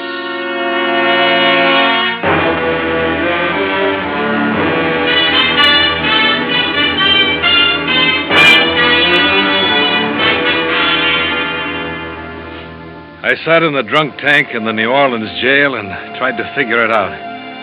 Who were the devil and the clown and the phony house detective? Why was the Bible so important that they would even kill me to get it? My bags were back at the cigar counter in the hotel. My train was scheduled to leave at midnight. But how was I going to get out of New Orleans? Already it was 10 o'clock, and as long as I stayed in jail, I'd be safe. But that didn't last long. I hadn't been there a half hour when a cop came for me and took me to the desk sergeant. Here's your personal belongings coming. You're released. You can go. But try to behave yourself. We're pretty busy tonight. Released? You know, you're a lucky guy. Culpepper decided not to press charges against you. You know what you could get for striking an officer. But aren't you going to hold me?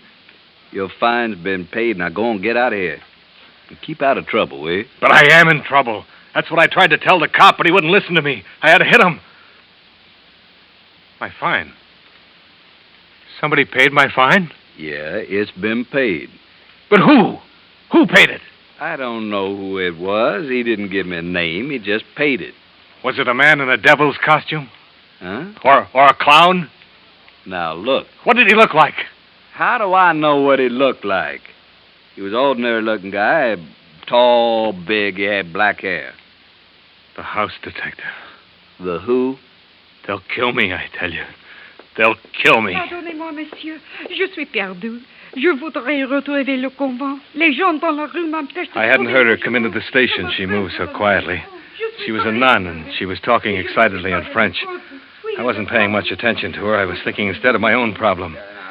The house detective had paid my fine. He wanted me out of jail. He wanted me loose on the street. Why? And the devil and the clown. Were they with him? Were all of them waiting outside that door for me? Please, sister, I wish I could help you, but I can't understand a word you're saying. Monsieur, les gens dans la rue m'empêchent de trouver mon chemin. Ils me prennent pour un célébrant. English. Can you speak English, sister? Pardon, monsieur. Masquerade, costume. People think masquerade. No masquerade. Huh? I think she's trying to say the people on the streets think she's wearing a masquerade costume. Ah, merci. Merci bien, monsieur. I am loose. You mean lost? Oui, monsieur, lost. I am expect at convent. The Vieux Carré. The Vieux Carré, that's the French Quarter. Exactement, oui. I drive for taxi cab. The crowd, oh, you see, push me around. Voudriez-vous envoyer un gendarme pour m'assister? What? The gendarme. She wants you to send a policeman to help her get to the convent. Oui, monsieur. Oh. Well, I'm sorry, sister. I'd be glad to, but I don't have anybody in right now. If you don't mind sticking around here for a while, I'll be very... Sticking around? The sergeant says he's sorry. If you'll wait, there's no one available right now to help you. Wait a minute. The nun stood there, frightened and bewildered, out of place in the police station. But for me, it was a miraculous break. Why, sure, I could walk out of that police station with her. And if they were waiting outside, waiting to get me, why, I could walk right by them. They wouldn't dare touch me as long as I was with a nun. I could take her to the convent. And once there, I'd be safe. Je suis désolé. Je ne sais que faire. I'll take the sister to the convent, Sergeant. It's okay with me if it's okay with her. Ah, merci, monsieur. Merci mille fois. As she walked out of the police station, I took her arm. To help her, yes, but also to steady my own fear. Any minute I expected to see one or all of them. The devil, the clown, the house detective. But they weren't in sight. There were people milling about on the street, but not the three I feared. And strangely, not finding them there frightened me more than ever. I found a cab and gave the driver the address of the convent. The nun and I didn't try to talk. I realized this whole thing was difficult for her, and I didn't feel like talking. Too much had happened to me for one night. The cab pulled up in front of an ancient building in the French Quarter, crumbling cement and wrought ironwork. We got out and I walked with her to the big front door. The nun raised her hand to the knocker, and I knew I'd been had. Qu'est-ce qu'il y a? Fingernails. Red, polished fingernails. You're not a nun. Hey, where you been? Hurry, boys, he's wise. Come on, you. Get inside. It was the devil and the clown. They yanked me into the house. And the girl, I stared at her. Back in the police station, I hadn't really looked at her face.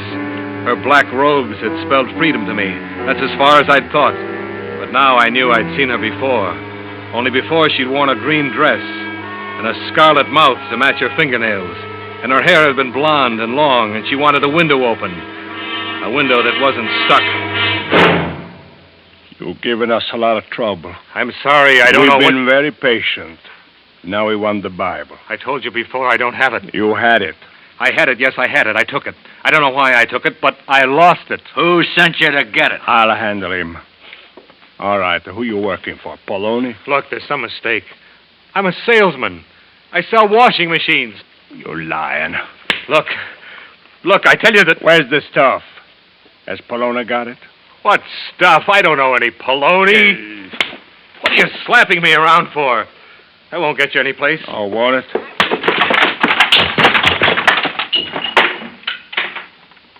Let me talk to him.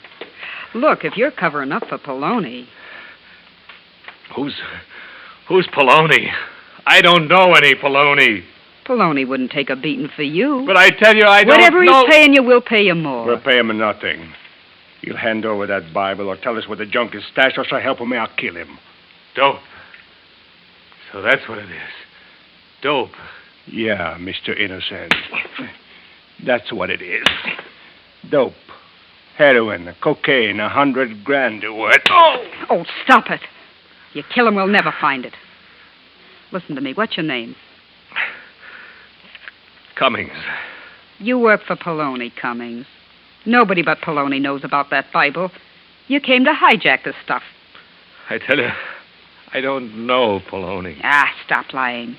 Poloni knew our carrier was hot, that he had to drop the stuff somewhere in New Orleans. You're wasting your time, baby. I'll make him talk. Oh, don't. You going to talk? I don't You know. want the butt of this gun right across your face? Look, you've got to believe me. He hit me with the gun. I tried to keep my eyes open, to hang on to consciousness.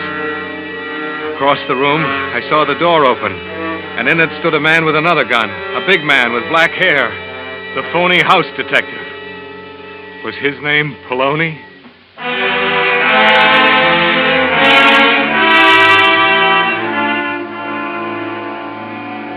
I didn't know how long I was out.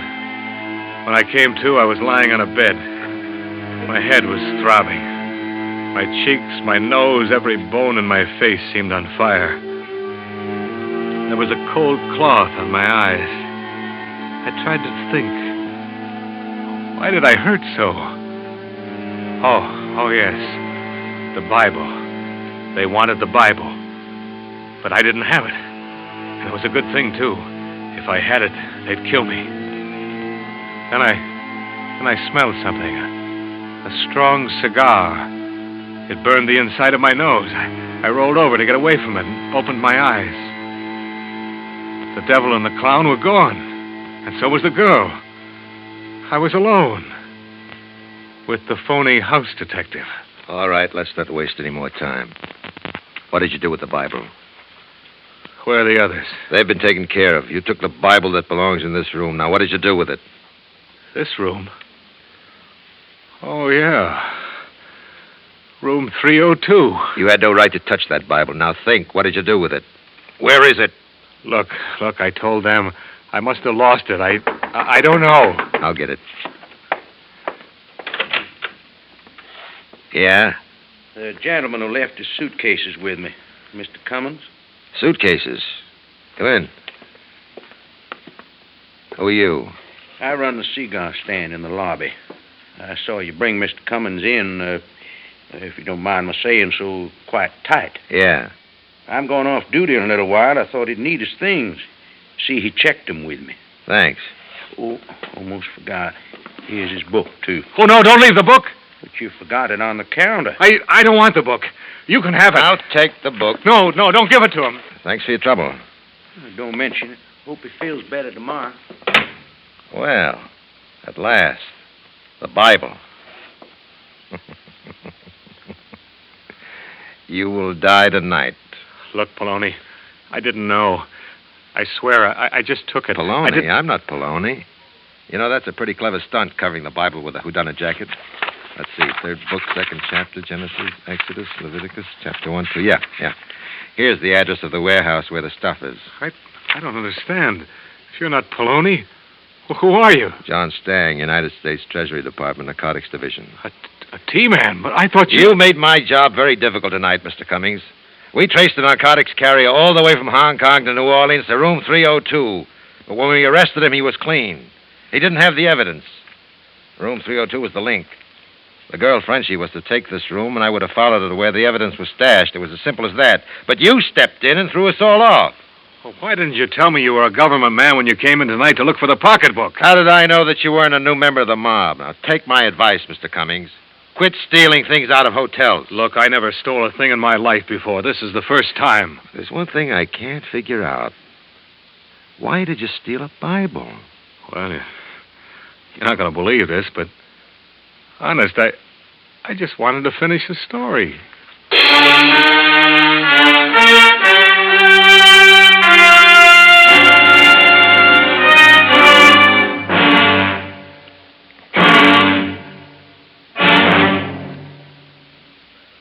Suspense, in which John Lund starred as the man who stole the Bible, by John Bagney and Gwen Bagney Gielgud. Listen again next week when radio's outstanding theater of thrills brings you The Rim of Terror, starring Miss Barbara Whiting. A tale well calculated to keep you in suspense. Suspense, produced and directed in Hollywood by William N. Robeson. Included in the cast of The Man Who Stole the Bible were June Foray, Joe DeSantis, Jay Novello, Joe Kearns, Larry Thor, Harry Bartell, and Jack Moyles. The original musical score was composed and conducted by Leith Stevens. Sound patterns by Tom Hanley and Bill James. Even a cynic will have to admit that however bumbling a man may be, he has struggled valiantly to better his world. Our faults notwithstanding, our civilization is a vast improvement over primitive social arrangements. And perhaps most impressive of all of man's labors has been his consistent effort to protect the principles of justice as he has come to understand them over the years. How justice is served may vary from place to place and time to time, but always it is a thrilling demonstration of man's love of fair play. For examples of modern-day efforts on behalf of justice, be sure to hear Indictment over most of these same stations today. It's yours for the listening right after the news, which follows immediately on most of these same stations.